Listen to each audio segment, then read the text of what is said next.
오늘은 요한계시록 7장 9절로 17절 말씀 가지고 헤아림이 불가능한 흰옷 무리, 이런 제목으로 말씀을 나누겠습니다. 일반적으로 우리가 말하는 허다한 무리, 이렇게 부르죠. 일반적으로는 14만 4천과 허다한 무리가 같은 부류냐 아니냐에 따라 여러 가지 지금 말들이 많습니다. 그런데 같으면 왜 같은지, 다르면 왜 다른지에 대한 명확한 답이 사실 없기 때문에 서로 다른 이야기들이 나오는 거예요. 우선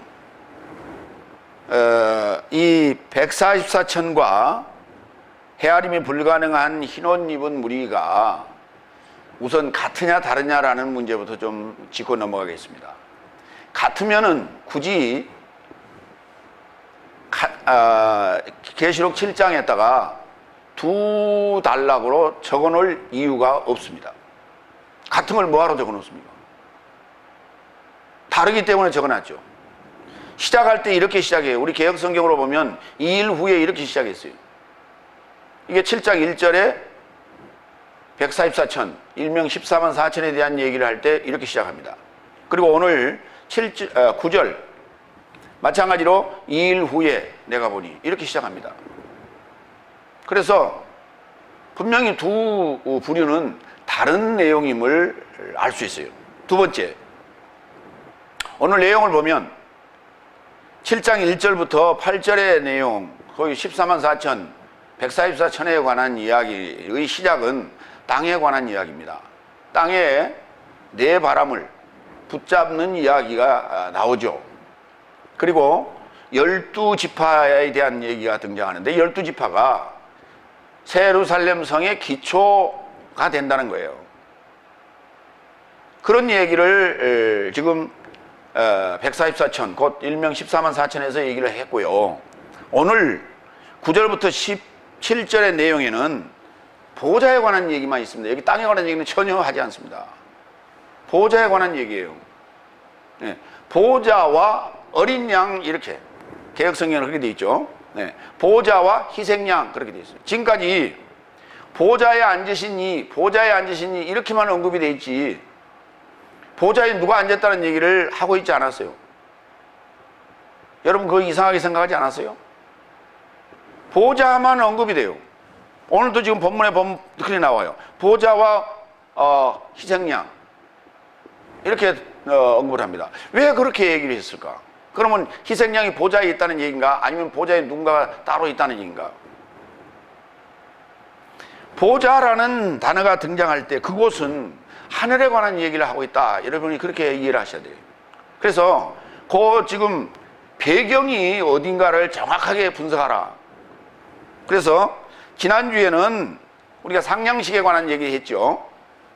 예, 집을 짓는데 골조를 올리고 상냥식을 했던 그런 얘기를 했어요. 이것이 바로 기초와 관련된 얘기입니다. 그래서 12지파나 12사도가 등장할 때는 기초에 관련된 얘기고 땅에 관한 얘기다. 그게 분명히 땅으로 언급이 되어 있어요. 그 다음에 골조를 올렸으면 지붕도 올려야 되고, 그 다음에 외장도 해야 되고 내장도 해야 되지 않습니까? 집을 만들려면. 그러면 그 얘기가 오늘 이 일명 허다한 무리, 여기 헤아림이 불가능한 흰옷 입은 무리라 이렇게 보시면 돼요. 그러면 그래야 집이 완성이 되겠죠. 그래서 집의 기초, 하부를 형성하고 있는, 머릿돌을 형성하고 있는 기초와 그 다음에 뚜껑과 그 다음에 그 외장에 관한 얘기를 지금 오늘 하고 있는 것이다. 그래서 다른 얘기예요. 그러나 이것이 둘이 같이 어우러져야 될 것입니다. 이렇게 돼 있는데도 불구하고 이것이 명확하게 성경을 분석하지 않았기 때문에 이게 같은 얘기다, 다른 얘기다, 별별 얘기가 지금 다 나오고 있는 거예요. 이제 구분이 되시겠죠? 예, 다른 얘기지만 둘은 하나로 결합되어야 될 것들이다 라는 얘기예요. 첫 번째, 7장 9절로 12절, 헤아림이 불가능한 흰옷 입은 많은 무리. 개혁성경에는 이 부분을 셀 수 없는 큰 무리 이렇게 되었어요. 크다는 단어와 많다는 단어는 다릅니다. 크다는 단어는 키를 얘기할 때 우리가 크다, 적다 이렇게 얘기를 하고요. 많다라는 얘기는 양적인 개념이에요. 많다, 적다. 그러니까 크다, 작다. 키가 크다, 키가 작다. 그 다음에 양이 많다, 양이 적다. 오늘 여기는 많은 물입니다. 그러니까 양적인 얘기를 하고 있다. 첫 번째 9절로 10절 다 같이. 그리고 내가 이 삶을 결합하여 내가 알아보았으니 보라, 많은 물이다.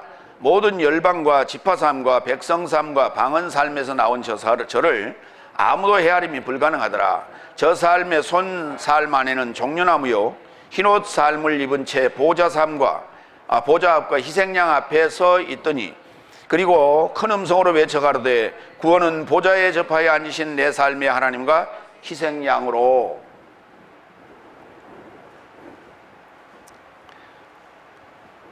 자, 여기 지금 9절 시작할 때 7장 1절과 마찬가지로 메타타우타 이렇게 등장합니다. 2일 후에가 아니에요. 2일 후에 순서를 표시하는 이게 설명이 아니다. 이 삶을 타우타, 이 삶을 메타 결합하여. 그러니까 여섯째 인을 지금 열었을 때의 모든 상황을 종합해서 이 말이에요. 그거가 이해가 돼야만이 오늘 이게 무슨 얘기인지를 내가 이해할 수 있습니다, 이런 얘기예요. 지금까지 들은 설교 앞에 거는 싹 까먹었어요. 그렇죠? 싹 까먹었는데 이게 이 삶이 어떻게 결합이 돼? 결합이 안 되지. 제가 홈페이지에 올려놓은 설교 동영상 이렇게 본 내용을 보니까 7 교회는요, 여러분 횟수가 적어요. 왜? 7 교회는 그냥 안다고 생각하는 거예요. 그냥 안다고 생각하고 그냥 건너뛰어. 그러고 그 뒤부터 이제 듣기 시작하는 거예요. 왜? 성경은 그렇게 들으면 안 되는 거예요. 처음부터 차근차근 들어야 돼요. 그래서 지금까지 습관이 그렇게 되어 있기 때문에 아직도 그렇게 들어.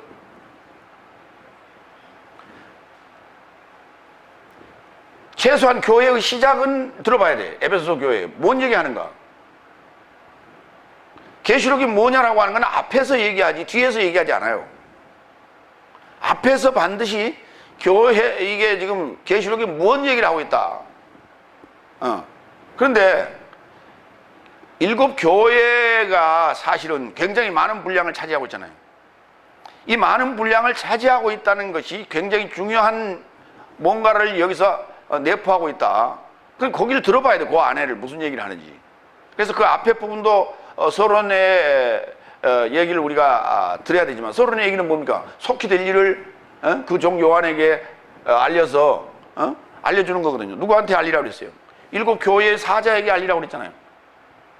7 교회 사자에게 알리라. 그러니까 7 교회가 무슨 얘기인지를 우리가 이해를 해야만이 그게 연결이 되는 거죠. 그리고 그 다음 얘기도 연결이 되는 거예요. 근데 지금 일반적으로 보는 요한계시록은요, 뚝뚝 끊어져요. 다 끊어져요. 교회에 나오기 전에 앞에 얘기와 교회 얘기와 뚝뚝 끊어져요. 이게 그 다음 얘기가 이어지질 않아. 그런데 어떻게 여기 7장 1절에 와서 이 삶을 결합하여 어떻게 이게 연결이 돼요? 연결이 안 되는 거예요.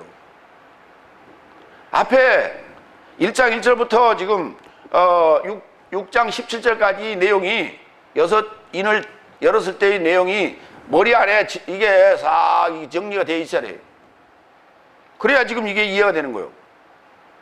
그렇게 얘기해도 이제 이 설교를 듣는 그 순간은 그래, 앞에 거 지금 다시 한번 더 들어야겠다. 그래 놓고 또 이제 돌아서면 끝.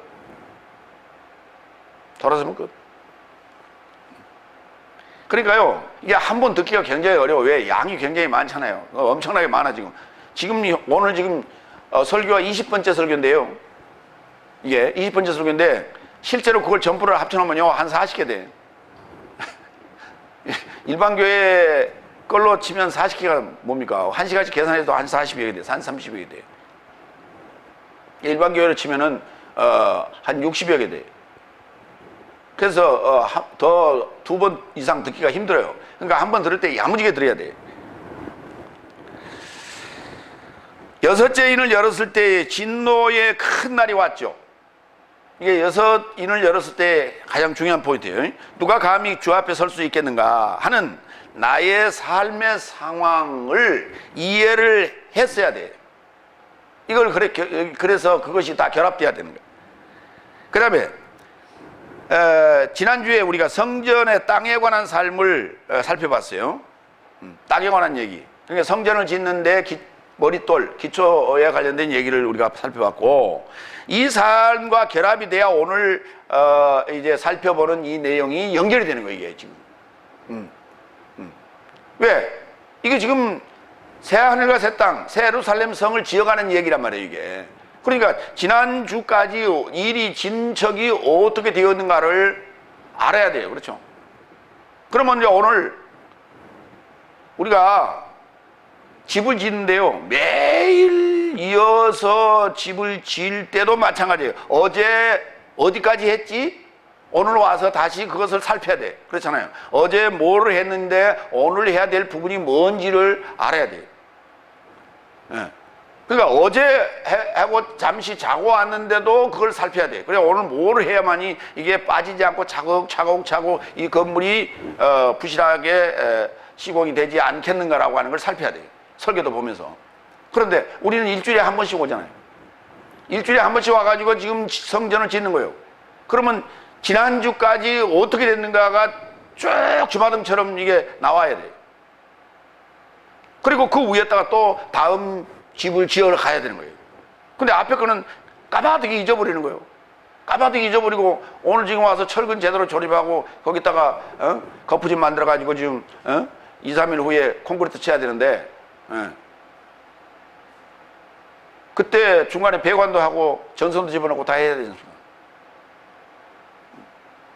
근데 지난주에 넣었다고 생각하고 그냥 빼버립니다. 그렇게 되면은 부실 시공이 될 수밖에 없죠. 그래 다 계시록을 다 듣긴 들었는데 뭔 얘기냐면 모르겠네. 이렇게 되는 거예요.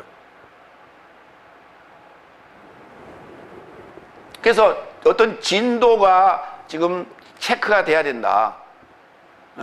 지금 진도가 체크가 돼야 된다 하는 얘기를 말씀을 드리겠습니다. 그 말이 이 삶을 결합하여예요, 이게.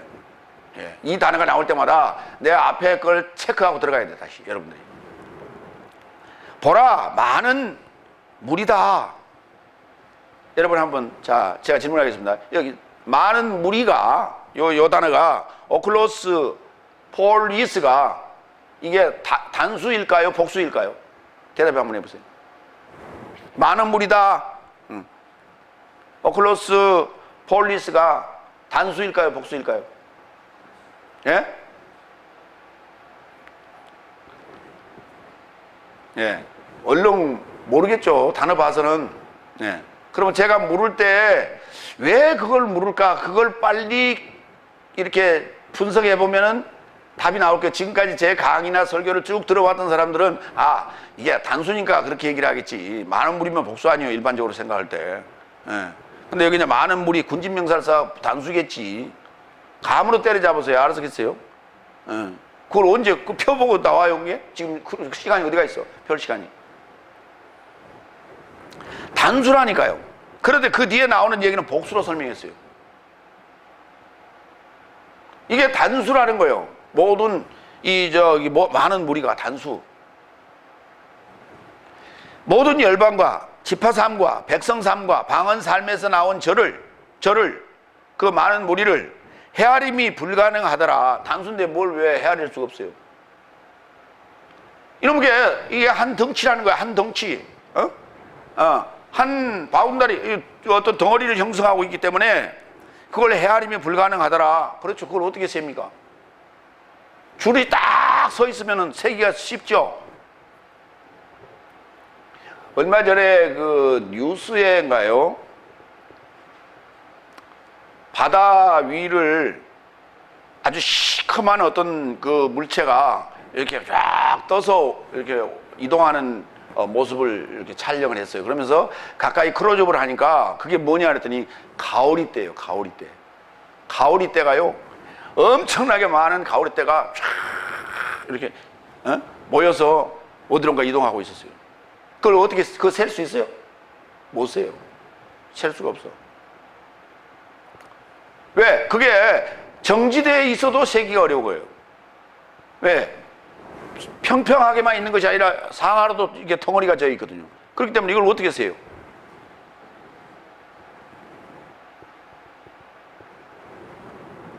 그러니까 지금 우리 14만 4천하고 여기 많은 무리하고도 비교가 되는 것이 뭐냐면 14만 4천은 그게 지금 셀 수가 있었죠.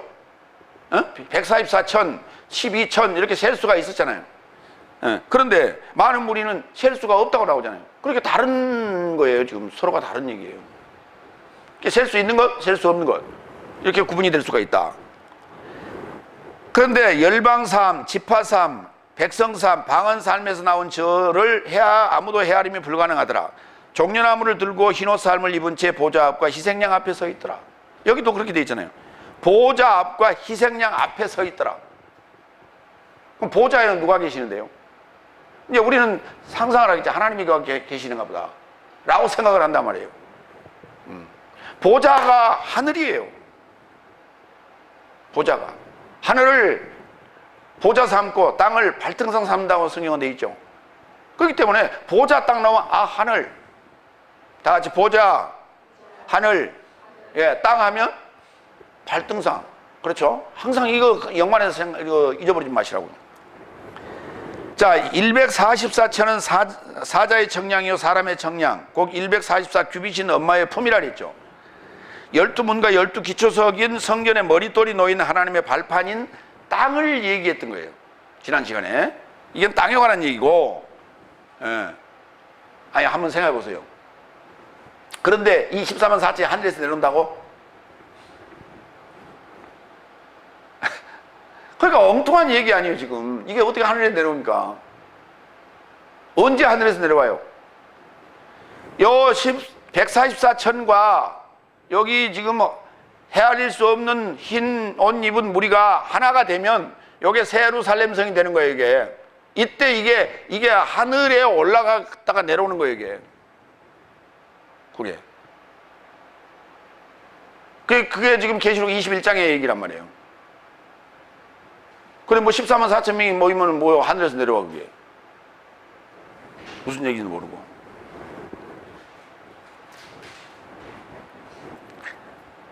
그 다음에 오늘 얘기는 종려가지를 들고 흰옷 입고 보좌와 희생양 앞에 선 헤아림이 불가능한 삶은 불가능한 많은 무리는 하늘 보좌 상황을 얘기한다. 계속 얘기하는 거예요. 자, 그러면 많은 무리에 대해서 좀 보자고요. 도대체 많은 무리가 뭐냐. 많은 무리가 성경에 어떻게 등장을 했는지를 좀 보자고요. 마태복음 4장 25절.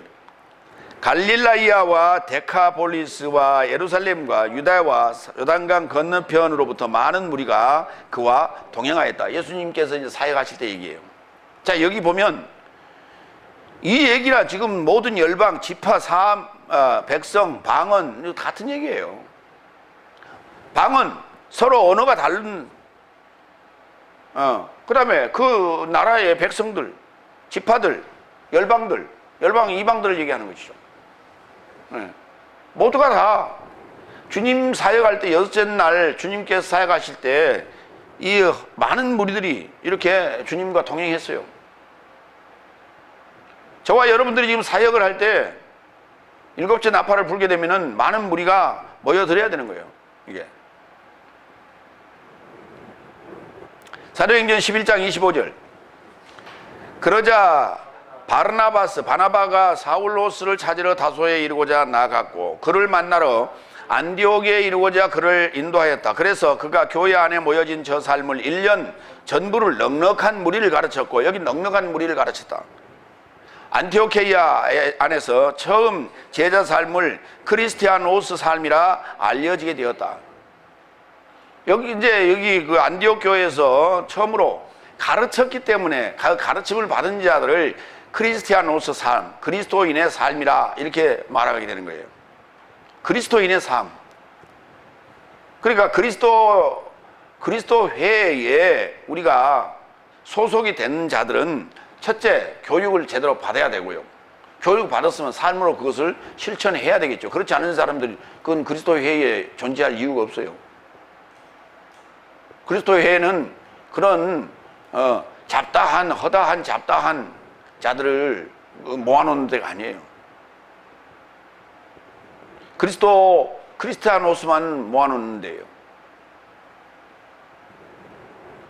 계시록 19장 1절로 6절.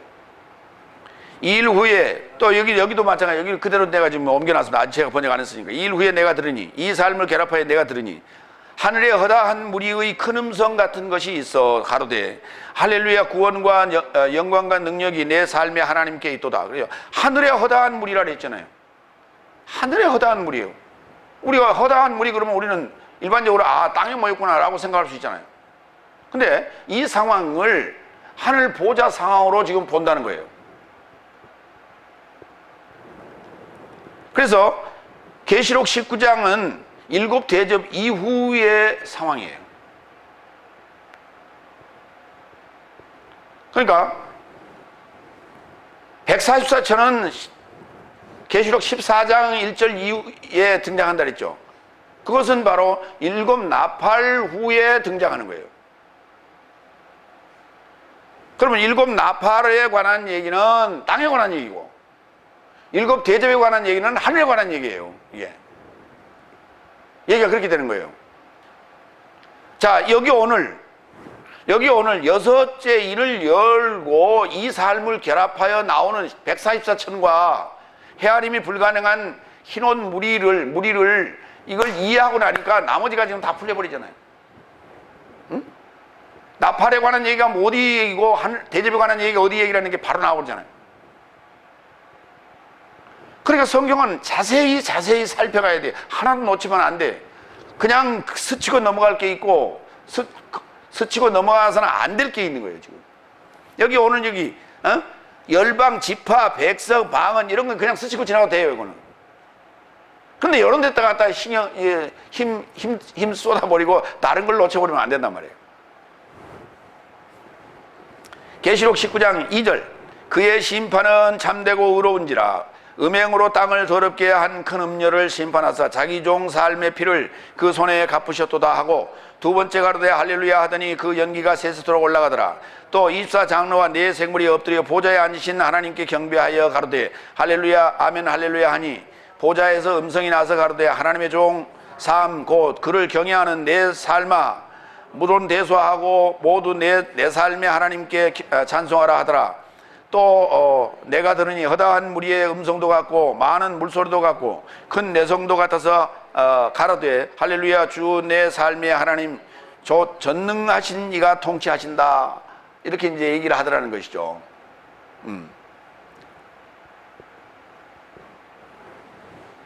요 상황이 지금 하늘 상황이에요. 지금 우리가 요한계시록 4장에서 이미 하늘 보좌의 상황을 묘사해 놓은 걸 우리가 공부를 했죠. 예, 그때는 사자들이 있었고 24장로들이 있었고 네 생물이 있었고 보좌가 있었고 그렇잖아요.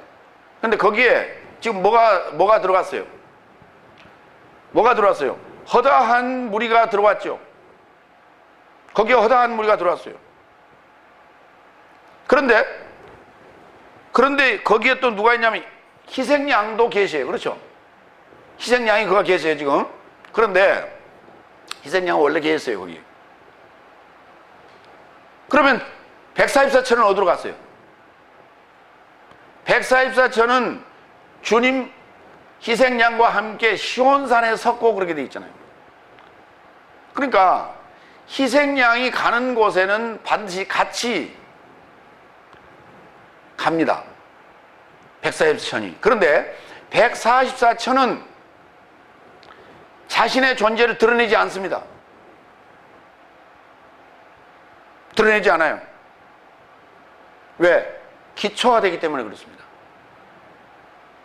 이 말은 무슨 말이냐면 다섯째 날까지의 우리의 신앙생활은 여섯째 날, 일곱째 날 하나님의 성전을 세우는 과정에 있어서 기초가 되는 거예요. 신앙의 기초.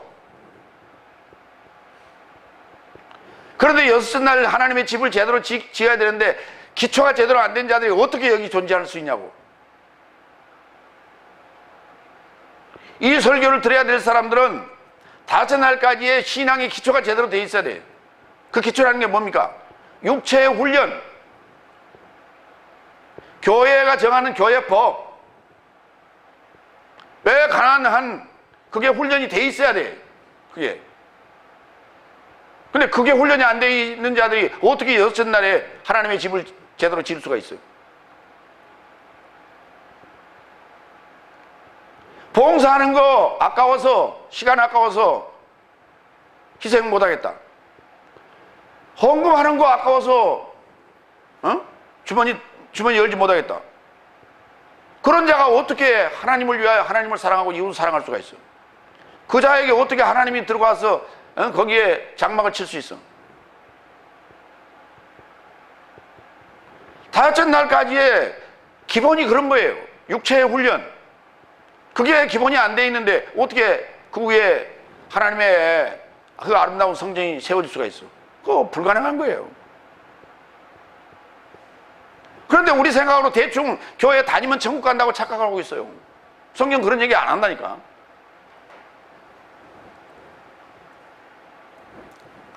많은 음성으로 외쳐 말하되 구원은 보좌에 접하여 앉으신 내 삶의 하나님과 희생양으로 된다 그래야 되잖아요. 그 된다라는 동사가 하나 있어야 돼. 그렇죠? 예. 근데 여기 동사가 없어요.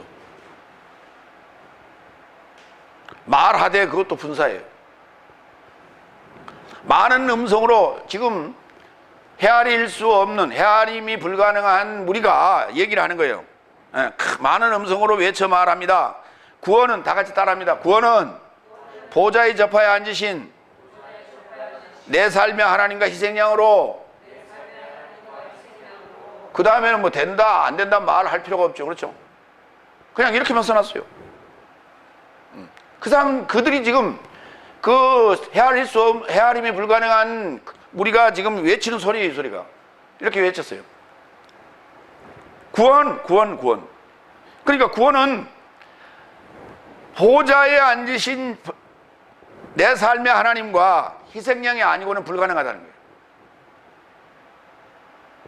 그럼 보좌는 하늘을 얘기하는 것이고, 하나님은 하늘을 지금 맡아 계시고, 희생양은 지금 땅을 맡아 계시죠.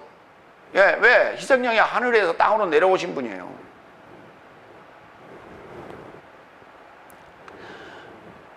하늘과 땅이요, 엄청나게 멀지 않습니다. 잘 보세요. 하늘과 땅은요, 붙어 있어요. 그렇죠? 지금 여기 이게 땅이에요. 그렇죠? 요 강대상이 땅이에요. 근데 좀 내 손이 땅에 갔다가 여기 오르락내리락 하잖아요. 그렇죠? 예, 여기 지금 하늘이에요. 여기가. 근데 여기는 하늘이라고 생각 안 해. 사람들 저 밖에 나가서 하늘을 쳐다보면 그게 하늘이라고 생각해.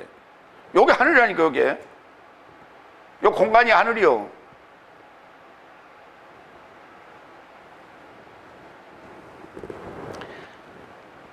구원에 관한 얘기입니다. 구원. 예. 구원은 보좌에 접하여 앉으신 내 삶의 하나님과 희생양이 아니면 불가능하다. 그런데 다들, 예, 그분의 생각은, 보좌에 앉으신 하나님과 희생양의 생각은 전혀 접어놓고, 예, 그분한테 내가 간구합니다, 의뢰합니다, 의지합니다 하는데 내 생각은 안 빼요. 그분 생각대로 가는 것이 아니라 내 생각대로 가면서 하여튼 내가 원하는 대로 해주세요. 그냥 밀어붙이는 거예요. 그러니까 부모의 생각을 헤아리지 못하고 자기 생각만, 자기 주장만을 하는 애들이 누구냐? 어린아이들이에요. 어린애들은 무조건 떼쓰죠. 예. 어머니 지금 주머니 사정도 모르고 장난감 사달라고 떼쓰는 거예요. 엄마는 지금 창피해 죽겠는데 지금 못 사준 엄마의 마음은 오죽하겠어. 그런데 그게 안 사준다고 떼를 쓰고 거기서 거기서 굴르면 어떻게 돼? 집에 가서 뒤지게 맞는 거지. 돼지게 만든 거예요. 어린아이들이에요. 요한복음 4장 21절로 22절. 예수께서 그녀에게 가로되 여자여 내게 믿으라. 시간이 이르고 있으니 그때에 이 산 안에서도 말고 예루살렘의 삶 안에서도 말고 네 삶이 아버지께 예배할 것이니라. 네 삶은 알지 못하고 예배하는 뭔가를 내 삶은 무엇인지 알고 예배하고 있으니 구원이 유대인 삶에서 난다. 유대인 삶에서 난다. 이거 굉장히 중요한 얘기예요. 구원이 유대인 삶에서 난다. 그러니까 이제 그랬더니 이거 이스라엘에 살고 있는 유대인들은 유대하다 이렇게 가버리면 안 되는 거예요. 왜? 유다라고 하는 요 단어, 지금 우리가 지난 시간에 봤죠. 계시록 7장에 언급된 144천 그 12지파를 보면요, 그게 야곱의 12아들이 아니라는 사실이에요. 그렇죠? 그게 지금 요셉의 아들이 들어가 있다니까요. 요셉의 아들이 들어가 있어요. 그리고 야곱의 아들인 단은 빠져 있어요.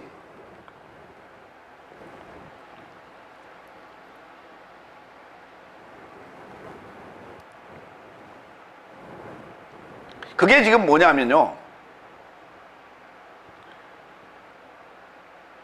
이스라엘 백성이 애굽으로 내려갈 때에 몇 지파가 내려갔어요? 12지파가 내려갔죠. 그렇죠? 야곱도 내려갔죠. 그러면 야곱까지 치면 13지파가 돼요. 그렇죠? 그렇잖아요. 13지파가 되는 거예요. 나올 때요, 몇 지파가 나왔어요? 요셉 죽었죠? 야곱 죽었죠? 몇 지파 나왔어요? 12지파가 나온 걸로 돼 있죠? 12지파가 나온 걸로 돼 있지만 12지파 광야에 나왔을 때 그 성막을 중심으로 해서 세 지파씩 이렇게 진을 쳤잖아요. 그리고 가운데는 누구요? 성막을 관리하는 레위지파까지 해서 13지파예요. 가나안 땅에 들어갔을 때 몇 지파예요? 12지파에게 지분을 주고요, 레위지파에게는 주지 않았습니다. 제사장 지파이기 때문에. 그래서 13지파였어요. 그런데 예수님 때에 12지파, 12사도예요. 그렇죠? 근데 예수님까지 치니까 13시대예요. 그렇죠? 그래서 가룟유다 빼니까 12이 됐죠. 근데 예수님께서 또 승천하셔버리니까 11가 됐잖아요. 근데 마띠아를 집어넣으니까 다시 12이 되죠. 그러니까 12이 돼야 되는 거예요. 13이 되면 그거는 사단의 숫자예요. 13은. 그러니까 12이 됐을 때가 이제 완성입니다. 예. 생명이 왕노릇하는 상황이 되는 거예요. 이게. 그래서 오늘 계시록 7장에 12지파를 언급하게 되는 거예요. 단지파 빼고, 가룟유다 빼고, 에브라임 빼고, 요셉과 므낫세가 들어가는 거죠. 그렇게 해서 12지파가 완성이 되는 거예요. 그래서 그런데 프리메이진들은 지금 달러에다가 13개씩을 그려놨어요. 그림을. 피라미드도 13층, 불사조의 다리에 들고 있는 것도 13개씩, 그 밑에 저기 꼬리 그 날개에도 13개씩, 머리에 별이 있는데 그것도 13개씩, 다 13개씩 그려놨어요. 왜? 13이라는 숫자는 유럽에 있는 기독교인들이 가장 싫어하는 숫자였거든요. 특히 금요일, 13일이 금요일이 겹치는 날, 그날이 어떤 날이에요? 예수님께서 최후의 만찬을 하시던 그 날 아닙니까? 잡히던 날 밤 최후의 만찬을 했던, 6월절 만찬을 했던 그 자리에 13사람이 있었거든요. 가룟유다 포함해서. 그래서 금요일이 13일은 예수님께서 잡히던 최후의 만찬, 가룟유다가 예수님을 배반하던 그러한 숫자라고 해서 가장 싫어하는 기분 나쁜 숫자로 알고 있는데, 그 13이라는 숫자를 1달러에다 도배를 해놨어.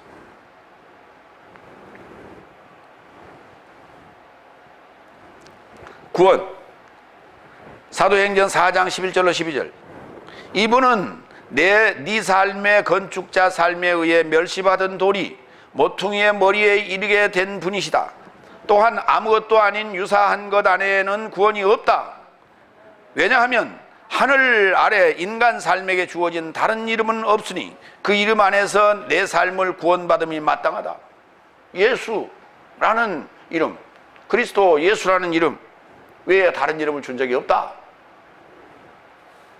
사도행전 7장 48절로 49절. 그러나 아주 높으신 분은 손으로 만든 성전 삶에 머무르지 않는다.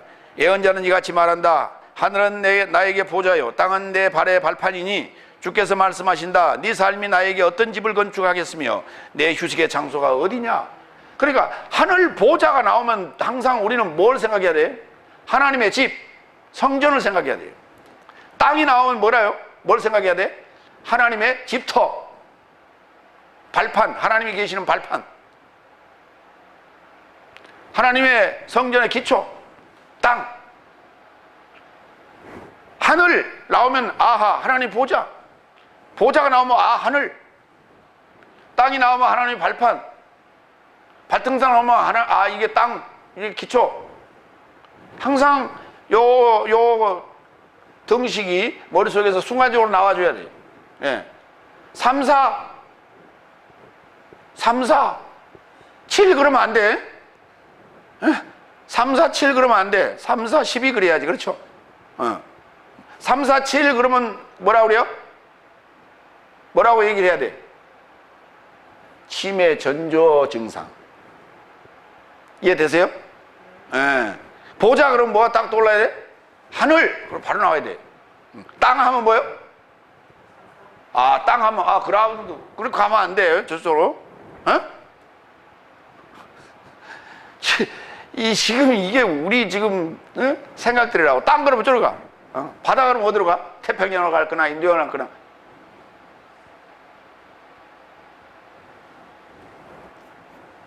그러니까 바다에다 성전을 지어 안 지어? 바다 위에 성전 안 짓잖아요. 그러니까 바다가 나오면 아직 성전 지을 상황이다, 아니다? 아니다, 아니다. 아직 다섯 날이다. 그 말이에요. 바다가 나오면.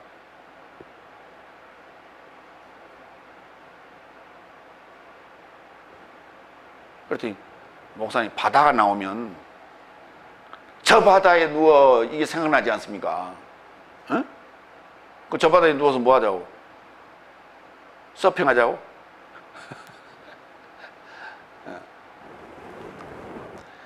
바다 하면은, 겨울에는 별로, 바다 하면, 추워, 그래요. 그렇죠? 근데 여름에 바다 하면, 바캉스. 그렇게 하면 안 된다. 아, 우리는 뭐예요? 바다 나오면 뭐예요? 아, 다섯째 날.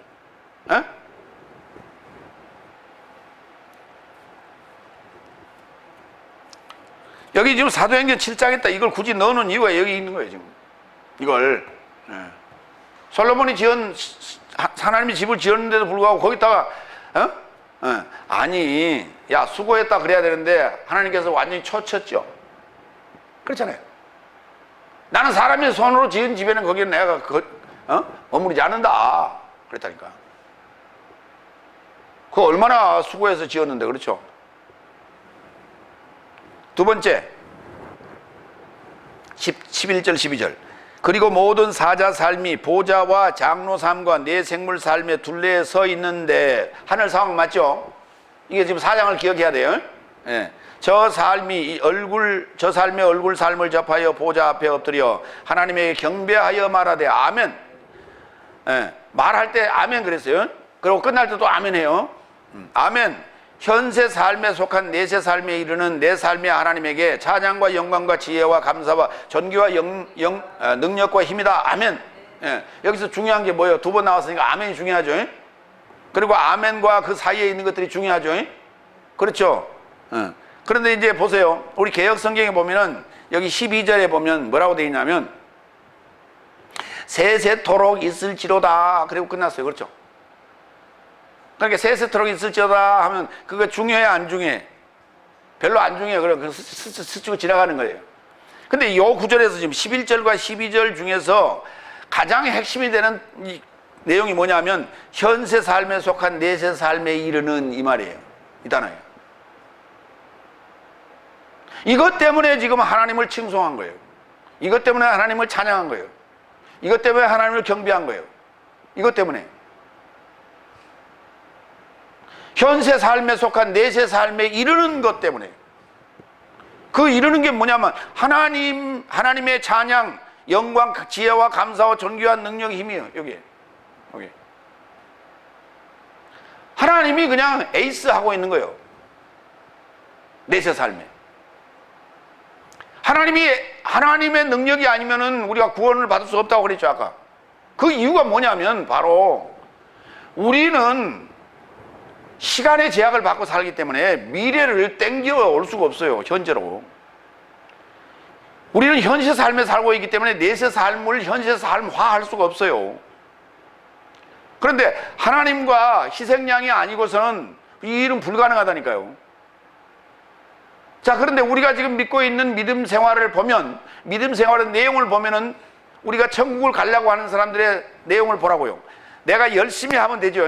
주일 성수 잘하고, 헌금 잘하고, 봉사 잘하고, 전도 잘하고, 기도 생활 잘하고, 나쁜 짓 안 하고, 그렇죠? 그러면 천국 간다고 생각하는 거예요. 그렇죠? 이건 다 현세 삶이요, 내세 삶이요. 현세 삶에 관한 얘기 아니에요. 이게 자력구원이라니까. 이게 자력구원. 이걸 어떻게 하나님의 은혜라고 그래. 그걸 자력구원이라고 그러는 거예요. 그걸 뭐.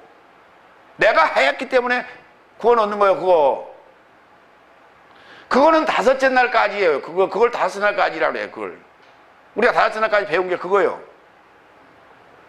그럼 여섯 날 와서 우리의 믿음이 달라져야 된단 말이에요. 우리의 믿음이 확고하게 달라져야 되는데, 그 믿음이란 게 뭐냐면 바로 미래가 현실화되는 거라니까. 이거는 내가 믿음으로 가능한 거예요. 그럼 누가 할 수 있다? 하나님이 하시는 거예요. 희생양이 하는 거예요, 이거. 그러니까 불가능한 걸 제시해놓고 그걸 믿으라고 그래야죠. 그렇잖아요. 우리 인간으로서는 불가능해. 그런데 하나님은 할 수 있다니까. 그럼 그걸 갖다가 이걸 현재 삶에 속한 내세 삶에 이르는 이 단어를 수없이 썼어요, 신약에. 그런데 그거를 갖다가 번역을 세세토록 영원히 이사옵나이다 아멘. 그러고 끝나버렸어. 이게 무슨 말입니까? 복음화라는 얘기예요. 복음화. 생부림. 나를 복음화 시켜줬습니다. 그 하나님께 존귀와 영광과 찬송을 드립니다 하고 경배하는 거예요. 지금 내세 삶을 현실화 시켜줬습니다. 이게 하나님밖에는 할 수가 없는 일이라고. 이게 다른 종교를 다 보세요. 기독교를 비롯해서, 다같은 날 기독교를 비롯해서 타 종교 다 보세요. 다 뭔가 내가 함으로 말미암아 얻는 구원이죠. 그렇죠? 다 자력 구원이라니까. 내세를 현실화시키는 게 어디가 있어 지금? 기독교 외에 어디가 있어? 지금 여섯 날 우리 교리 외에 다섯 날 이런 말 안 쓴다고. 그렇죠? 지금 현재 내가 얘기하는 기독교는 지금 여섯 날 얘기하는 거예요. 기독교의 교리 외에 다른 데는 이런 게 없어요. 그렇잖아요.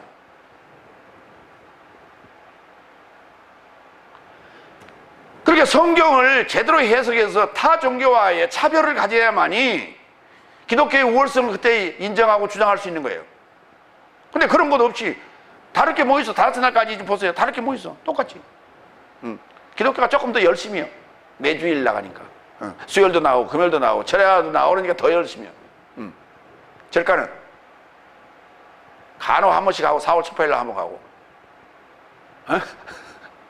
그런데 진짜로 더 열심히 있는 사람들이 있어요. 우리 다섯 날보다 더 열심히 있는 사람들이 있어.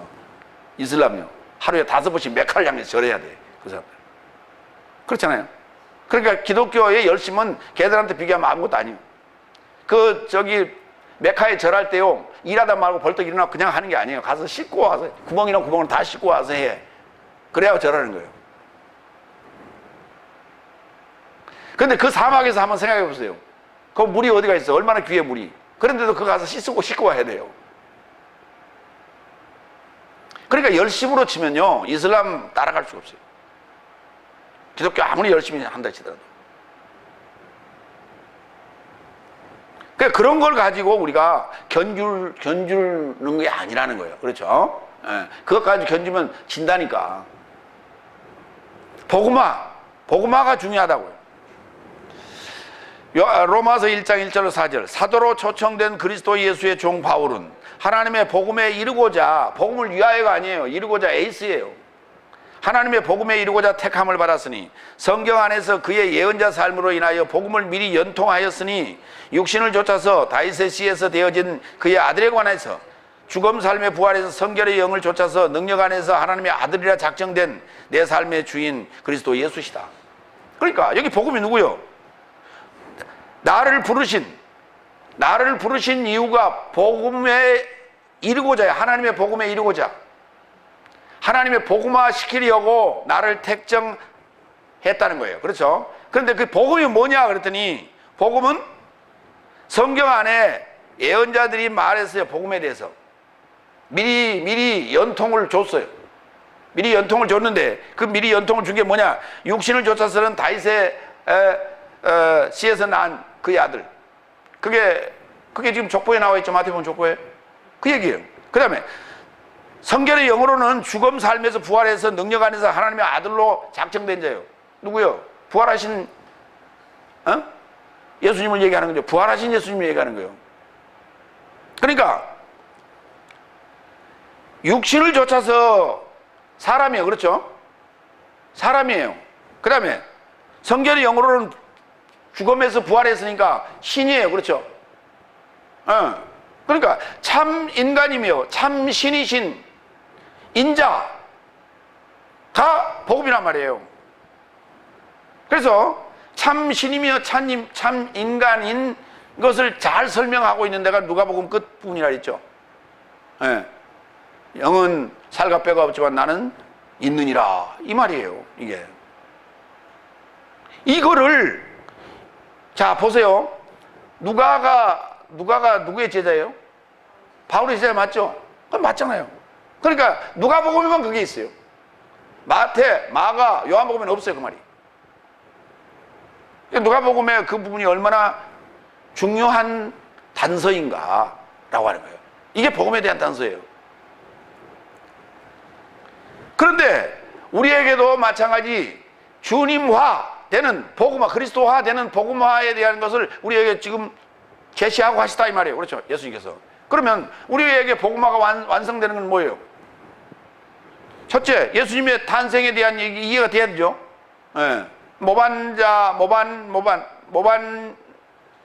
해야 돼요. 모반으로부터 탄생이 돼야 돼요. 마리아라는 모반으로부터 탄생이 돼야 돼요. 두 번째, 예수님의 부활이 완성돼야 돼. 갈라디아 2장 20절. 그렇죠? 내가 그리스도와 함께 십자가에 죽고 부활해야 돼. 그런데 문제는 그건 그렇게 이해를 한다 치고 예수님의 임재는, 예수님의 재림은 언제 이루어지는 거예요? 이게 미래 사건 아닙니까? 요 미래 사건이라고 써놓지 않았어요. 다 현재로 해놨어요. 예수님께서. 신약을 쓰는 지금 저자들이 다 현재로 써놨다고. 그걸 장차 올 것이다 이렇게 안 써놨다니까. 다 현재형으로 써놨어요. 그러니까 우리가 생각할 때는 미래예요. 아직 이루어지지 않았기 때문에, 다섯째 날이 생각할 때는. 근데 그 다섯째 날이 생각하는 미래가 현실화돼야 된다. 그랬을 때 우리는 그것을 우리가 복음화라고 하는 거다. 그러니까 일반적으로 생각하는 예수님의 탄생 2000년 전, 그것도 과거이지만 현재가 돼야 되고, 예수님의 부활 2000년 전에 있었지만 그것도 현재가 돼야 되고, 예수님의 재림 미래야 지금 아직 안 일어났다고 얘기하는 그것도 현재가 돼야 되고, 이렇게 현재가 됐을 때, 이 세 가지가 현재가 됐을 때, 생무림이 현재가 됐을 때 그것을 우리가 복음화가 됐다 이렇게 말하는 거예요. 이 상황을 지금 찬송하고 있는 거예요. 이 상황을 11절 12절에서 그때 아멘 해야 되는 거예요. 아멘. 할렐루야. 예. 그러니까 내세 삶의 현실화를 복음이라 한다. 그게 완성됐을 때 우리가 복음, 그래. 예, 복음. 제가 여기 써봤어요. 에이스 유앙겔리온 때우, 하나님의 복음화 그랬죠. 이렇게 한단 말이에요.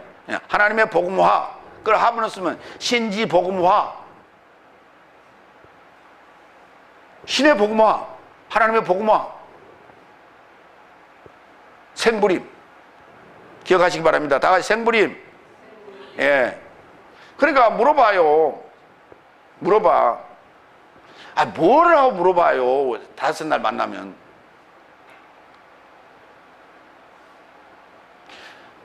복음화가 됐어요? 그럼 물어봐. 그게 뭔데요? 생부림. 생부림 뭔데요? 그러면 설명을 이제 할 게 많잖아요. 그렇죠? 그거 설명만 해요. 한참 해. 그렇죠? 그럼 물어봐. 교회 다니세요? 예. 성도님 복음화가 됐어요? 자매님 복음화가 됐어요? 그럼 물어봐. 아니, 그러니까 우리가 천국에 갈 수 있어요? 되게 그렇게 묻죠. 그렇게. 그렇죠. 그럼 또는 구원 얻었어요? 이렇게 묻잖아요. 그럼 구원 얻었지. 그럼 그 다음에 할 말이 있어 없어? 없어요, 할 말. 그러니까 새롭게 물어보시라니까. 구원 받았어요? 그러면 무슨 파? 구원파인가 보다. 그렇게 되죠. 13만 4천에 대해서 아세요? 신천지. 이렇게 되죠. 그렇죠? 그러니까 우리는 이제 뭐라고 물어봐? 복음화가 됐어요? 그럼 물어봐. 뭔 소리요? 지금까지 그런 얘기 잘 안 들어봤어요. 그렇죠? 복음화가 됐어요? 복음? 주저주저 하지. 복음화가 뭔데? 생부림. 바로 나가요. 그렇죠? 다 같이 따라합니다. 복음화가 됐어요? 그게 뭔데요? 바로 나가야 돼요. 입에 붙어야 돼요. 그렇게. 무슨 교단인데요? 그리스도예요.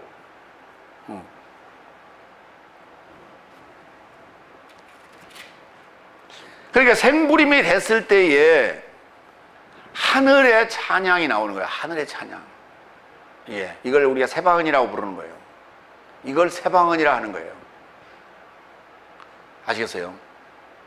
새방언이라고 하는 게요, 새로운 얘기를 해야지. 다섯째 날에, 자 보세요, 여러분. 넷째 날로 구분하면 넷째 날에 해당되는 자들은 주로 어떤 자들이에요?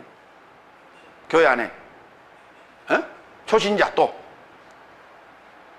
초신자, 또 주일학교, 이렇게 될 수 있어요. 자 보세요. 주일학교에서 배운 것하고 중고등부에서 배운 것하고 장년부에서, 청년부 뛰어넘고 장년부에서 배운 것하고 3단계로 구분하자고요. 내용이 다르죠? 똑같아요. 신학대학교에서 배운 내용하고 신학원에 가서 배운 내용하고 대학원에 가서 배운 내용하고 다르죠? 똑같아요. 그러면 새방언이 뭐요? 뭐가 새방언이요? 대답해봐. 새 노래가 뭐요? 가면서 뭐가 달라져야 될 거 아니에요. 단계적으로 올라가면서. 그렇잖아요. 그래야 무슨 새 노래니 새방언이 이런 얘기를 할 수가 있잖아요. 근데 아니 유초등부, 유아부에서, 영아부에서 하는 얘기 똑같은 얘기를 안 한다니까. 똑같은 얘기. 그 얘기를 좀 유아틱하게 하느냐, 아니면 조금 그게 철학적인 언어를 좀 가미해서 쓰느냐, 이런 차이밖에 더 있어요. 그렇죠? 똑같다고. 내용상으로는. 근데 뭔 새방언이가 새 노래예요?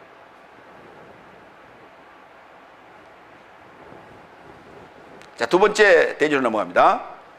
계시록 7장 13절로 17절. 큰 환란에서 나온 삶, 희생양이 목양할 것이다 그랬어요. 이들이 누구라고요? 헤아림이 불가능한 무리들이 누구라고? 환란, 큰 환란에서 나온 삶이래요. 그러면 큰 환란은 언제, 어느 때가 큰 환란일까요? 자, 보자고요. 자, 세 번째 13절 14절. 그리고 장로 삶에서 하나가 답변하여 내게 말하되 이 흰옷 삶을 입은 삶이 누구며 어디서 왔느냐. 그러자 내가 그에게 언급한다. 주여 당신이 알아보았습니다. 그럼 뭐 굳이 뭐 그런 얘기를 안 써도 돼요. 그렇죠? 중요한 얘기 아니에요. 그러자 그가 내게 말하되 이 삶은 큰 환난에서 나온 삶인데 그의 긴 옷 삶을 빨았는데 희생양의 피 안에서 저 삶의 긴 옷 삶을 하얗게 했다. 우리 다섯째 인을 뗐을 때에 우리의 피를 신원해 달라고 요구하죠. 언제까지 그거 안 하고 계실 겁니까? 라고 이제 이렇게 죽은 자들이 얘기를 하니까 그들에게 흰 긴 옷을 주며 잠시 기다리라고 했었던 그 기억나시죠? 예. 긴 옷. 그런데 큰 환난에서 나오는데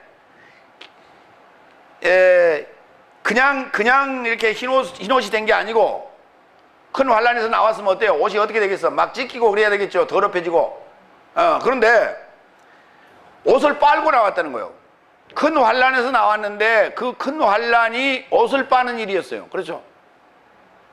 근데 뭘로 빨았냐? 그리스도 희생양의 피 안에서 빨았대. 그걸 피로. 그러면 이게 바로 큰 환난이에요. 희생양을 만났어야죠. 그렇죠? 희생양과의 만남이 있어야 돼. 그리고 십자가의 피의 상황이 나와 결합되어 있어야 돼. 그렇죠? 요걸 큰 환난이라고 하는 거예요. 그러면 여섯 날 맞죠? 여섯 날 맞는 거예요.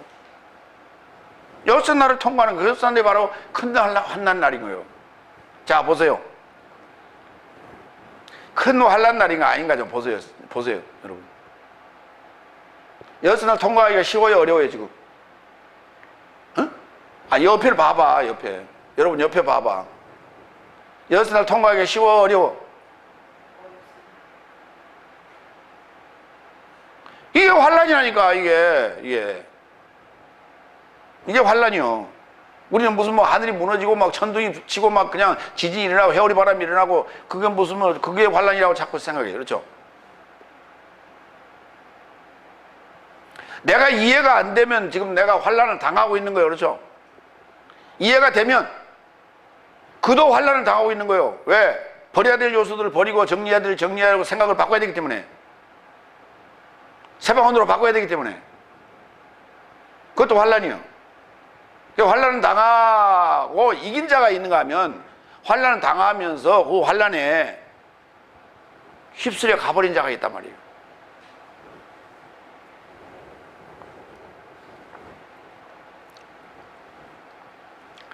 말씀이 이해가 안 돼서 휩쓸려 가버린, 바람에 휩쓸려 가버린 자도 있지만 사단의 장난에 또 휩쓸려 가버린 자도 많아요. 아시겠어요? 근데 그게 사단의 장난이라고 생각 안 하는 거예요. 그게 사단의 장난인 거예요. 결국 내가 이해를 못하고 바람에 휩쓸려 가버린 거 다 사단의 장난인 거예요. 그걸 이겨내는 것이 기도예요. 그걸 이겨내는 것이 인내고. 그게.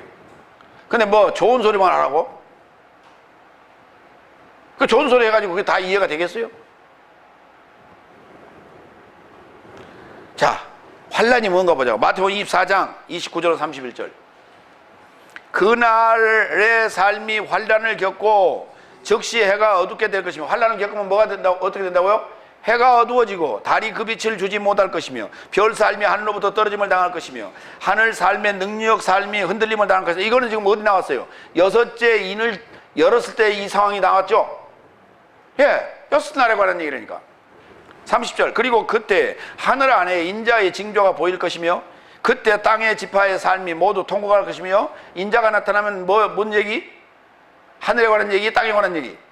땅에 관한 얘기란 말이고, 땅의 지파 삶이 모두 통곡할 것이 나오잖아요. 능력과 많은 영광과 함께 하늘 구름에 연하여 오는 인자를 저 삶이 볼 것이다. 그리고 그의 사자의 삶을 큰 나팔 소리와 함께 파견할 것이고, 사자가 파견한다고 그랬죠.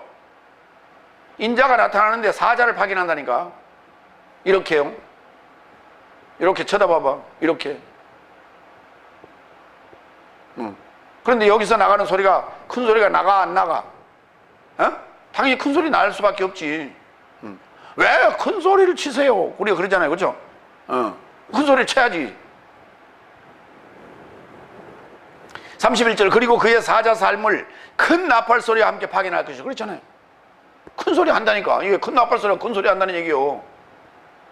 그리고 묶인 바람, 사방 바람 삶에서 나와 그의 택한 삶을 하늘 삶의 이 말단 삶으로부터 저 말단 삶까지 연속하여 함께 모을 것이다. 이들이라고요. 헤아릴 수 없는 헤아림이 불가능한 큰 무리가 이게 많은 무리가 바로 이들인 거예요. 요 환난을 통과한 6날을 통과한 자들이에요. 목사님 6날 통과에 그렇게 힘들면 그러면 구원할 자가 없네요. 내가 지금 속이 아파 죽겠어. 그래서 괴롭고 힘들고. 왜? 다섯째 날까지 신앙생활이 얼마나 시원찮게 했으면 그거 하나를 통과를 못해. 응? 얼마나 어리광 부리며 기회주의적으로 신앙생활을 했기 때문에 그걸 하나를 통과를 못해. 문제는요, 생각을 바꿔야 돼. 근데 생각을 안 바꾼다니까. 생각을 바꾸려고 하지를 않아요. 힘든 상황이 오면 견뎌내야 되는데, 아니, 왜 나만 힘들게 해? 그러니까 내가 신앙생활을 어떻게 했는데, 자꾸 그걸 따진다고. 그걸 따진 자는 자력 구원. 그걸 왜 따져? 그걸. 지가 따질 게 뭐 있다고. 지가 해봐야 얼마나 했다고. 피 흘리기까지 했어요? 십자가에 피 흘리기까지 했냐고.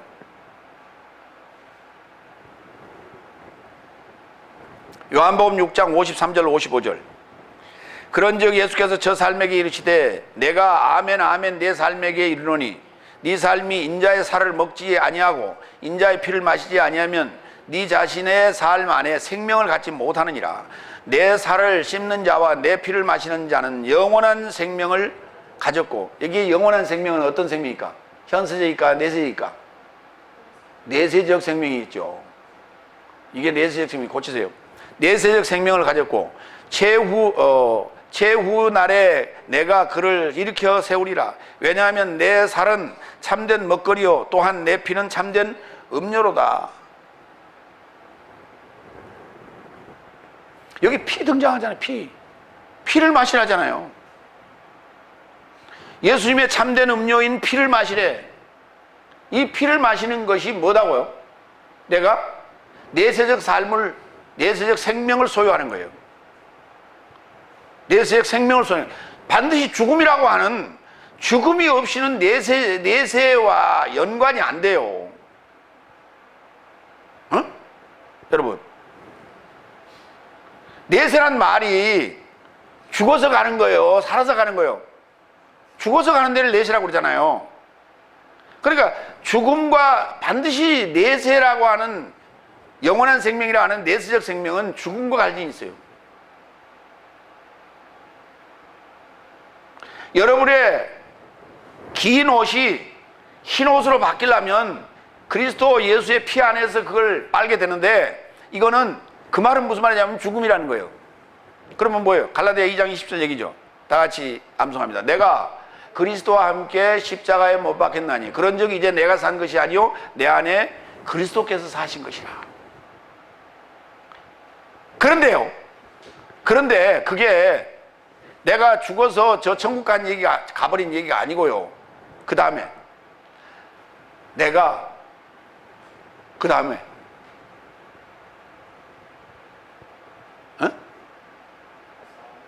세상 가운데 사는 것은, 육체 가운데 사는 것은, 내가 육체 가운데 사는 것은 다 또 지금 현실이죠. 그렇다니까. 현실 얘기해 또. 지금 미래 갔다가 다시 온 거예요. 지금 내세 들어갔다 온 거라니까. 내세가 현실화된 거라니까. 내가 육체 가운데 사는 것은 나를 사랑하사 나를 그리스도 예수의 믿음 안에서 사는 거라고요. 나를 사랑하사 나를 살리신 그리스도 예수의 믿음 안에서 사는 거예요. 이게 믿음, 그때 믿음이라는 단어를 쓰는 거예요. 이게. 그러니까 반드시 피라고 하는 피의 역사가 있어야 돼요. 피의 삶이 반드시 있어야 돼요. 피의 삶은 언제 있습니까? 6날 통과할 때, 6날 막바지에 십자가 사건이 있죠. 그거보다 더한 환란이 어디가 있어?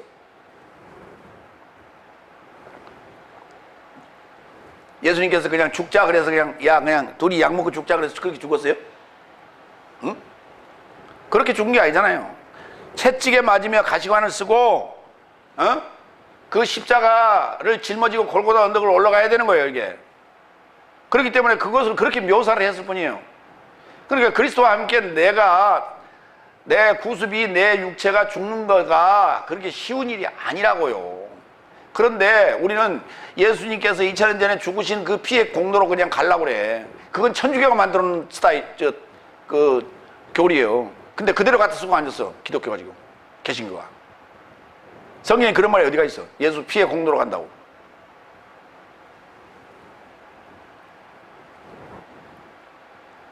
여기 분명히 예수님께서 그랬어요. 내 살을 씹는 자와 내 피를 마시는 자는, 그랬어요. 내 인자의 피를 마시지 않으면 네 자신 안에 생명을 갖지 못한다고 분명히 이렇게 써 있어요. 이건 예수님께서 직접 하신 말씀이에요.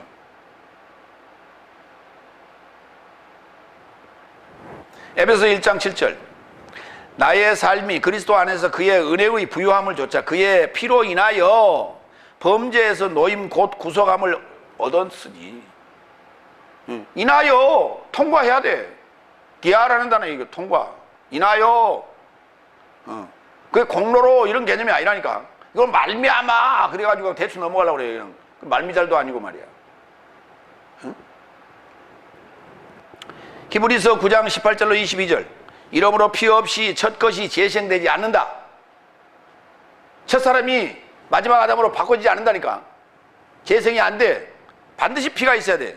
왜냐하면 모세에 의하여 율법을 따라 모든 계명이 백성 모두에게 전파되고 송아지와 염소의 피를 취하고 불과 붉은 양털과 우슬초와 함께 그것으로 책과 백성 모두를 뿌리고 이르되 이는 하나님이 네 삶을 향하여 명하신 언약의 피라. 또한 그가 장막과 공복의 그릇 모든 삶을 피로 뿌렸고 피 안에서 거의 모든 삶이 율법을 조차 정결케 되나니 피 흘림이 없이 석방은 되지 않는다. 그러니까 넷째 날에 모세가 받은 그 예배 방식, 제사 방식은 이게 정결케 하는 의식의 일환이었다 이 말이에요. 그렇죠? 반드시 피가 없이는 우리가 정결케 될 수 없다. 거기서부터 석방되지 않는다. 죄로부터 석방되지 않는다라고 하는 것을 지금 설명해 주고 있는 거예요. 그런데 분명히 그것을 설명해서 히브리서에 1년 한 번씩 드리는 속죄일에 드리는 제사는 그게 유효기간이 1년이잖아요. 다섯째 날에 우리가 드려왔던 속죄일에 드리는 한 번씩, 1년에 한 번씩 드리는 그 속죄 제사는 유효기간이 1년짜리라고. 근데 그리스도 예수의 피로 제사를 드리면 이거는 유효기간이 없어. 무제한이야. 성경이 이 얘기하고 있는 거예요. 근데 우리는 그냥 묻어가려고 그래. 2000년 전에 예수님의 사건을 묻어가려고 그래.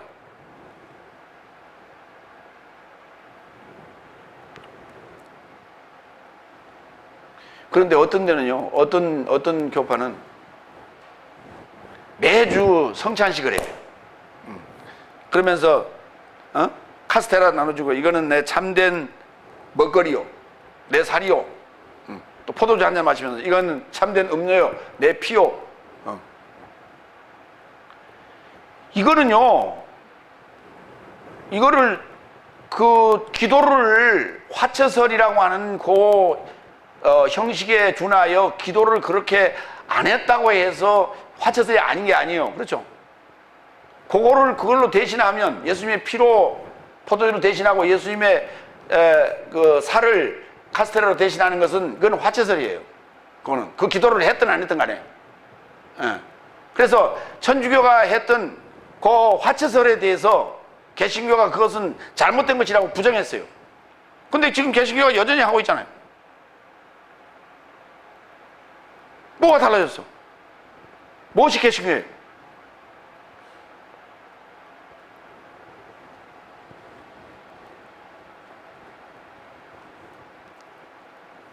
환란 이해되시죠? 예, 여섯 날 통과하는 거예요. 15절 네 번째, 이를 인하여 저 삶이 하나님의 보좌 앞에 서 있고, 뭐 때문에? 요 환난을 통과하는 사건 때문에 그 말이에요. 환난을 통과했던 사건, 그리스도와 함께 십자가에 함께 죽고 살아나는 사건, 오늘날 그리스도와 결합하는 사건, 요 때문에 저 삶이 하나님의 보좌 앞에 섰고 있고, 그의 성전 안에서 밤낮 하나님으로 섬기니, 하나님을 섬기니 그래야 맞죠, 일반적으로는 문맥상. 그런데 하나님으로 섬겼다니까. 그 상황을, 요 상황을 여섯 날 통과하면 뭐 된다? 여섯 날 통과하면 뭐가 돼? 하나님 된다니까. 이 얘기가 아까 복음화란 말이에요. 신지 복음화, 에이스 유앙겔리온 때우 하나님의 복음화 된 거라니까. 그래서 여기 역격으로 썼어요. 저 삶이, 이를 인하여 저 삶이 하나님의 보좌 앞에 있고 그의 성전 안에서 밤낮 하나님으로 섬기니, 보좌에 접하여 앉으시니가 저 삶을 접해 장망칠 것이다. 그런데 지금 설명은 이렇게 해요. 그렇죠? 잘 보세요. 보좌의 설명을 보면, 하늘의 설명, 하늘 보좌의 설명을 보면, 계시록 4장에 보면 보좌가 있고 보좌 주위에 네 생물이 있고, 그 다음에 24장로가 있고, 그 다음에 천사들이 있고, 이렇게 돼 있죠. 그 다음에 거기 보좌에 앉으신 지 오른편에 들린 봉안책이 있었는데, 희생양이 그걸 때리라 그랬죠. 상황이 이렇게 됐어요. 묘사는 이렇게 합니다. 그런데 계시록 21장에 가서 그 세루살렘 성에는 해나 어떤 빛의 비침이 필요 없다 그랬어요. 왜? 하나님과 희생양이 성이 되심이라 그랬어요. 그러면 12지파는 어디로 가버리고 12사도는 어디로 가버리고 여기 헤아림이 불가능한 많은 무리는 어디로 가버렸어? 다 하나가 되어버린 거라니까. 다 하나가 되었다고요. 할렐루야. 그래서 이렇게 불러요. 우리는 하나님, 다 같이 하나님. 그래서 하나님이라고 불러요. 하나 됐다고 해서 하나님. 한 분으로 계신다 해서 하나님이 아니고, 하나 됐다고 해서 하나님이요, 하느님이 아니고, 하늘에 계신 분이라면 아직도 지금 다섯 날이라니까. 에베소에 보면은 믿음도 하나요, 성령도 하나요, 다 하나라고 되어 있죠. 하나 되는 거라니까. 하나 되면 뭐라고 불러? 다 같이 하나 되면 뭐라고 불러요? 하나라고 부르지. 하나 되면 뭐라고 불러? 다 같이 하나. 니랑 나랑 하나 됐으니까 뭐라고 불러? 하나. 둘이라고 안 부른다니까. 그렇죠? 우리 여럿이 하나 돼서 그렇죠? 그러면 여럿 하나 그래? 하나라고 그런다니까. 하나인데 존귀하기 때문에 님자 하나 붙여봐. 다 같이 우리 하나 되면 무엇이요? 하나님. 그래서 하나님이 맞아. 뭘 하느님이면 하느님이 맞다고 엉뚱한 소리들 하고 있어. 그건 그냥 일반적인 생각으로 하는 거. 그냥 하느님이 맞다고. 하느님인데 하느님이라고 그렇게 했다고. 천주교는 하느님이라고 그러죠. 그 다음에 대종교는 하느님이라고 그러고. 그럼 기독교는 하나님이라고 그래. 그러면 그게 하나님이란 걸 설명을 제대로 할 줄 알아야지. 근데 한 분으로 계시니까 하나님이래. 여기 한 분으로 계셔? 보좌에 앉으신 지가 있고 희생양이 따로 있고 그렇게 돼 있잖아요. 왜 한 분이야?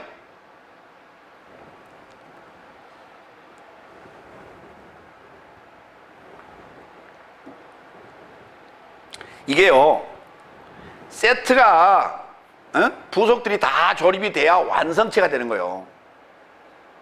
아까 우리 나온 거는 복수로 다 돼 있죠. 백성삼, 방언삼, 열방삼 이렇게 복수로 했죠. 근데 그 많은 무리는 단수로 표현했잖아요. 요거 봐, 요거. 요걸 보여줘야 되겠대요. 요거. 지난주에요, 제가 설교를 지구본이 없어갖고 손으로 이렇게 했더니, 아니, 어떤 분이 지금 지구본을 사서 보냈는데, 예. 누군지 저기 문자 넣어주세요. 왜냐하면 거기 누군지 안 적혀 있어서 누가 보낸지 알 수가 없어요. 궁금해 죽겠어요. 이거 보라고. 이게요, 각자 부속이 여러 개가 이렇게 조합이 돼야 이게 하나예요. 그렇죠? 그렇지. 여러 개가 부속이 조합이 되는데 이걸 갖다 들 그래요? 단수로 쓰잖아요. 이거 지구본 들 그래? 여기 나라들이 잔뜩 있죠? 요 안에. 그래서 이걸 뭐야, 나라들 지구본 들 그래?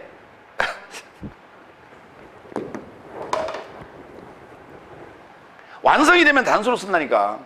완성되기 전에는 그 안에 그 부속적인 요소들로 복수로 낱개로 이렇게 쓰는 거예요. 그러나 완성이 되면 단수가 되는 거예요. 그러니까 지금 과정은 설명하는 과정이기 때문에 복수적인 개념으로 설명을 해나가고 있는 거예요. 그래서 이 복수를 들로 하지 아니하고 삶이라고 하는 거예요. 왜? 저와 여러분 안에 이루어질 것들이기 때문에. 뭘로? 믿음으로. 뭘로? 지식으로. 뭘로? 삶으로. 여기 격 하나하나예요. 이렇게 미묘한 이야기 내용들이 들어있다 이 말이에요.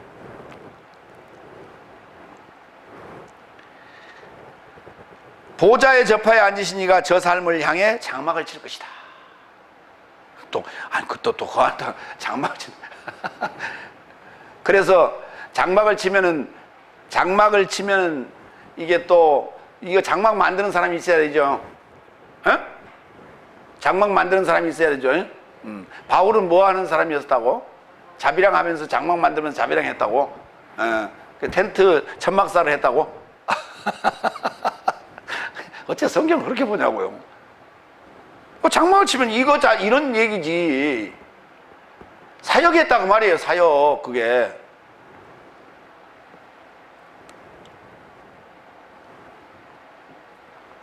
그러니까 먼 눈에는 뭐만 보인다고요. 이게 복음을 사역을 하면서 어떻게 이걸 자비량을 할까? 왜 자비량 할 생각을 해? 당연히 복음의 진리를 주면은 당연히 먹을 것은 거기서 나와야 되는 거 아니에요? 이게 성경의 원리예요. 그렇죠? 레이지파가 왜 그 일을 하냐고. 당연히 그 일을 누군가 담당을 해야 될까요? 나머지 12지파는 일을 하면서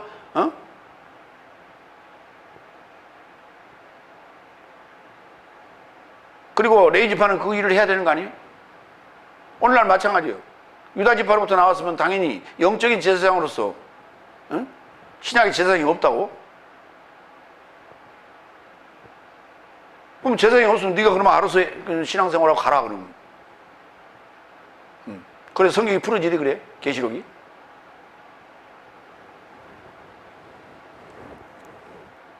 지금까지 이런 식으로 성경 풀었냐 이 말이에요. 계시록 누가 풀었어?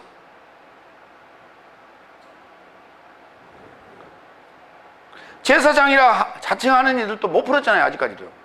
근데 제사장 없다고 네 스스로 구원 얻는다고 하는 누구는 풀었냐고 말이에요. 그러면 내가 이해를 할 수 있어. 그러면 신학교도 안 가고 직분도 안 받고 성경만 파가지고 제대로 풀었으면은, 이런 식으로 풀었으면은 내가 이해를 해줘. 업고 다니겠어 내가. 그러면 말들은 잘해요. 말들은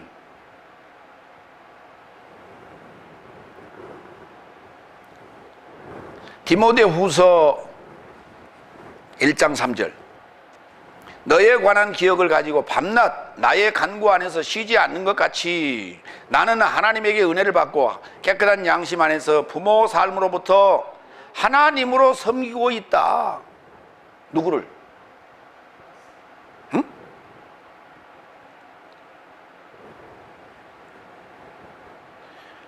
부모 삶으로부터 부모에게 전수받았으면서 내가 하나님을 말씀을요. 뭘 전수받았어? 여기 말씀이라고 하는 목적을 생략하고 있는 거예요. 말씀을, 성경을. 히브리서 8장 5절로 6절. 저 삶은 하늘 삶에 연관된 모형과 그림자로 섬기고 있으니 마치 모세가 장막을 완성하려고 지시받은 것 같으니, 왜냐하면 그가 이르시되 보아라, 산 안에서 너에게 보여주었던 본을 조차 모든 삶을 행할 것이니라. 그러나 이제는 그는 더 중요한 섬기는 일에 도달하신 것이니 그런 만큼 더 나은 연통으로 율법에 명분된 그 역시 더 나은 언약의 중보시다. 그러니까 모세에게 장막을 완성하라고 주신 것이 그게 하늘 삶에 연관된 모형과 그림자란 말이에요. 그런데 그것도 섬겼죠. 그것도 섬겼잖아요. 예. 그런데 자, 우리에게 주어진 건 뭐예요? 그러한 모형 주어졌어요. 우리에게. 우리가 교회 좀 나올 때, 넷째 날 교회 나올 때 모형 받았어? 아니잖아요. 예. 근데 또 모형 그거 파는 때도 있었어요. 여의도에서 그거 팔았어. 성막. 그 왜 쓸데없는 짓을 하고 다녔어? 우리는 뭐 받았어? 성경 받았어. 성경 말씀. 이 말씀을 우리는 이보다 그 모형보다 훨씬 더 중요하죠. 그렇잖아요. 그 부모로부터 받은 거예요, 이거. 예. 하나님께 은혜로 받은 거고. 이거 하나님으로 섬기는 거. 이거 하나님으로 섬겨요? 이거? 예. 예. 베개 없을 때 이거 베기면서 하나님 감사합니다. 그래요?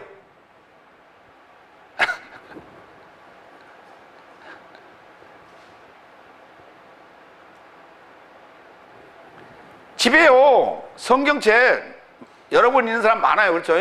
근데 먼지 틱틱 끼어 있어. 그렇죠? 요 자체를 하나님이라고 생각하라고 하는 건 아니에요. 그렇죠? 그만큼 말씀의 내용을 중요하게 여기라는 얘기예요. 내 얘기는. 그렇죠? 내용을 탐구하라고 준 거란 말이에요. 묵상하라고 준 거예요. 연구하라고 준 거예요. 그러니까 하나님 연구하는 거라니까. 말씀 연구한다는 말이 하나님 연구하는 거예요. 그분이 내게 뭐라고 말씀하셨는가 자세히 살펴야 돼. 그게 지금 섬기고 있는 거다.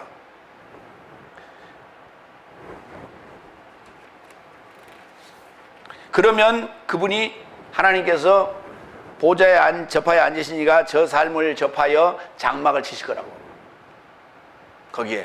거기에 장막을 치실 거예요. 다섯 번째, 저 삶이 더 이상 굶주리지 않을 것이며 16절 17절 저 삶이 더 이상 굶주리지 않을 것이요 더 이상 목마르지도 않을 것이요 더 이상 해나 모든 뜨거움이 저 삶을 접해 상하지 않게 하려고 희생양이 보좌 중심을 올려 저 삶을 목양할 것이요 살아있는 물샘 삶을 접하여 저 삶을 안내할 것이요 하나님께서 저 삶의 눈 삶으로부터 모든 눈물을 닦아주실 것이다. 자, 이제 목자가 되시겠다는 거예요. 목자가 되시겠다. 그런데 여기에 16절에 보면요, 희생양이 보좌 중심을 올려. 지금까지는 보좌 중심 얘기만 했어요. 그렇죠? 보좌 중심은 어디가 있어?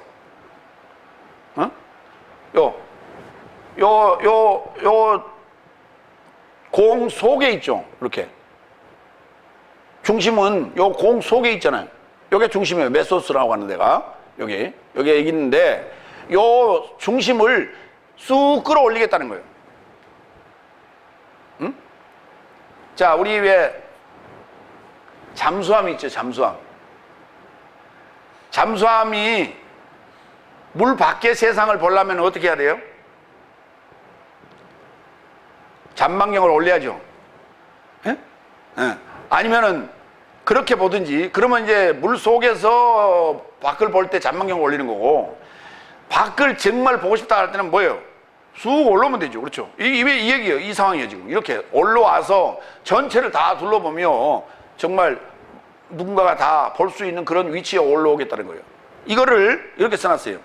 희생양이 보좌 중심을 안아 올려 저 삶을 목양할 것이다. 우리가 왜 양을 치는 목자가 그 양들을 관리하고 전체 많은 양들을 이렇게 한눈에 보려면 어디 있어야 돼요? 저 높은 바위 위에 더 올라가 있어야 되죠. 그래야 전체가 다 보이죠. 그런 얘기란 말이에요, 이게. 희생양이 보좌 중심을 올려 저 삶을 목양할 것이요 살아있는 물샘 삶을 접하여 저 삶을 안내할 것이다. 생명의 물샘, 살아있는 물샘. 살아있는 샘물이 아니요. 자 보세요. 물의 샘이에요, 이게 정확하게. 그래 이제 그걸 갖다 의자 빼고 물샘 제거한 거예요. 자, 요 컵 안에 있는 물은 샘물이요, 수돗물이요. 이게 봐. 살아있는 물이요, 죽어있는 물이요. 에? 그러니까 샘물이란 말은 샘에서 떠왔다는 말을 떠온 물을 샘물이라고 하고 수도에서 받아왔으면 수돗물이라고 그러잖아요. 그렇죠? 그럼 이건 지금 생명 샘에서 떼온 거니까 생명 샘물이라고 그래요? 그럼 생명 샘물은 누가 주는 거예요? 자, 우리를 생명샘에서 떠온 물로 인도를 해야 될까? 아니면 생명물이 있는 샘으로 인도를 해야 될까?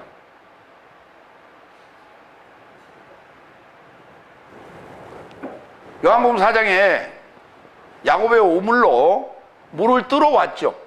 그렇죠? 야곱의 우물로 물을 뚫어왔다니까. 그 안에 물이 있기 때문에. 그럼 샘으로 왔죠. 그럼 물이 중요한 거예요? 샘이 중요한 거예요? 샘이 중요하지 당연히. 근데 당연히 물이 있는 샘이어야 되겠죠. 그래서 그걸 물샘이라고 그래야 맞는 거예요. 샘물교회 그러면 안 돼. 샘물교회는 맨날 물 떠다 먹는 거예요. 그러니까 갈증 나지.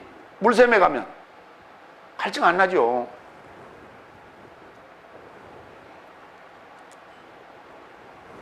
자, 이 얘기가 무슨 얘기냐? 16절, 17절 이 얘기가 무슨 얘기냐? 다 같이 행복의 나라로. 이 행복의 나라예요.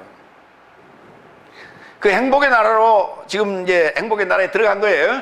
자, 들어갔는데 그 행복의 나라로 들어가려면 이렇게 해야 된다고 예수님께서 마태복음 5장 3절에 5장 1절에 산 위에 무리를 보시고 무리를 보시고 산 위에 올라가서 앉으셔서 입을 열어 가르치되 입을 열어 안 오이고 안 오이고 우리 인을 떼는 데라고 하는 그 단어하고 같은 단어예요. 안 오이고 예, 가르치되 이렇게 얘기했어요. 영어로 다 같이 시작. 영어로 가난한 삶은 행복하다. 왜냐하면 하늘 삶의 나라가 저 삶의 소유이다. 자, 이 얘기가 지금 오늘 얘기 나오는 거예요. 16절 17절. 야, 행복의 나라예요. 4절 애통하는 삶은 행복하다. 왜냐하면 저 삶이 위로를 받을 것이다. 행복의 나라예요. 온유한 삶은 행복하다. 왜냐하면 저 삶이 그 땅을 상속할 것이다. 이게 행복의 나라예요. 의를 금주려 하고 목말라 하는 삶은 행복하다. 왜냐하면 저 삶이 배부르게 될 것이다. 긍휼히 여기는 삶은 행복하다. 왜냐하면 저 삶이 긍휼히 여김을 받을 것이다. 마음으로 정결한 삶은 행복하다. 왜냐하면 저 삶이 하나님을 보게 될 것이다. 화평케 하는 삶은 행복하다. 왜냐하면 하나님의 아들로 저 삶이 초청받을 것이다. 의로움 때문에 박해받는 삶은 행복하다. 왜냐하면 하늘 삶의 나라가 저 삶의 소유이다. 저 삶이 네 삶을 비방하고 핍박하고 저 삶이 네 삶을 조차 속이려고 모든 해로운 말을 하는 동안 네 삶은 행복하니 네 삶을 기뻐하라. 그리고 네 삶을 즐거워하라. 왜냐하면 하늘 삶 안에서 네 삶의 삭시 많기 때문이다.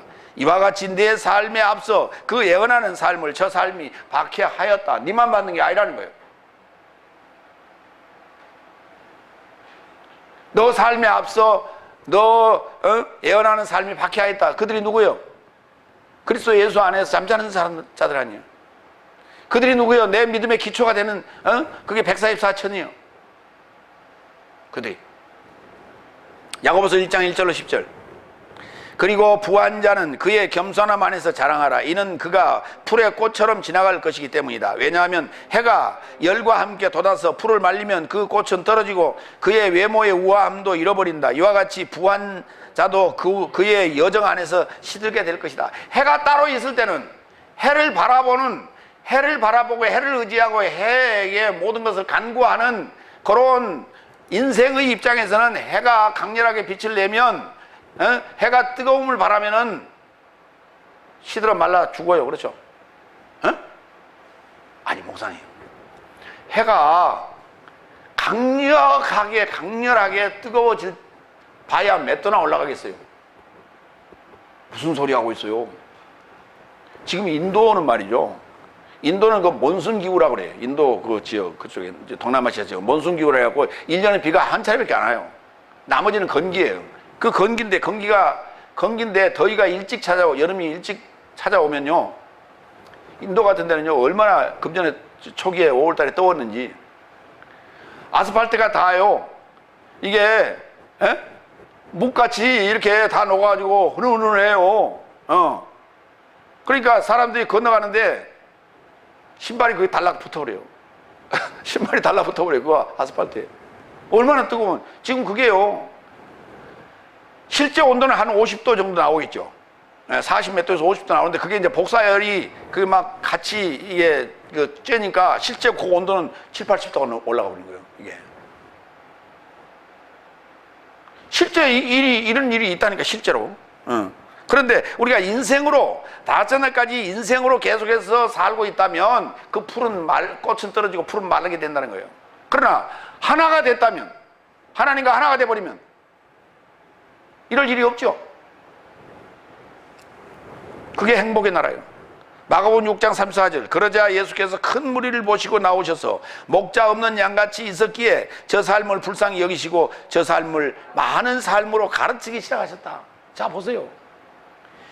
불쌍하고 긍휼히 여기는 긍휼함의 대상이 뭐냐면 무지예요. 알지 못하는 거예요. 뭐에 대해서? 하늘에 대해서. 뭐에 대해서? 하나님에 대해서. 뭐에 대해서? 땅에 대해서. 뭐에 대해서? 죄에 대해서. 알지 못하는 거예요. 제대로 배우고 제대로 가르쳐야 되는 거예요. 이게 행복의 나라로 가는 지름길이다. 요한복음 10장 11절. 나는 좋은 목자라. 좋은 목자는 양 삶에서 초월하여 그의 목숨을 바친다. 그렇죠. 그래서 하나가 되는 얘기예요. 마무리합니다. 그 수가 전체에서 나와서 묶인 본성 삶은 땅에 관한 얘기예요. 그게 바로 144천에 관한 얘기예요. 헤아림이 불가능한 흰 옷 입은 많은 무리는 보좌 곧 하늘 상황이로 성전이 완성된, 이제 둘이 결합이 되면 성전이 완성된 행복의 나라를 묘사하고 있는 것이다, 이게. 그래서 지금 6째 인을 열었을 때에 이 삶을 결합하여 지금 두 가지를 연결했어요. 땅에 관해서 144천, 하늘에 관해서 헤아림이 불가능한 많은 무리. 그런데 이게 언제 나오느냐? 144천은 14장, 계시록 14장 7째 나팔을 불고 난 다음에 나타나요. 그 다음에 여기 헤아림이 불가능한 많은 무리는 19장 7째 대접이 마무리되고 나타나는 거예요. 그래서 땅에 관한 얘기와 하늘에 관한 얘기가 다 거기에 심판과 이 화가 끝나고 난 다음에 남은 것만 결합을 시켜요. 그래서 불 가운데 구원이라고 그러는 거예요. 환난 가운데 구원인 거예요. 그래서 결합을 시키면 새하늘과 새 땅, 새 예루살렘 성이 되는 거예요. 기도하겠습니다.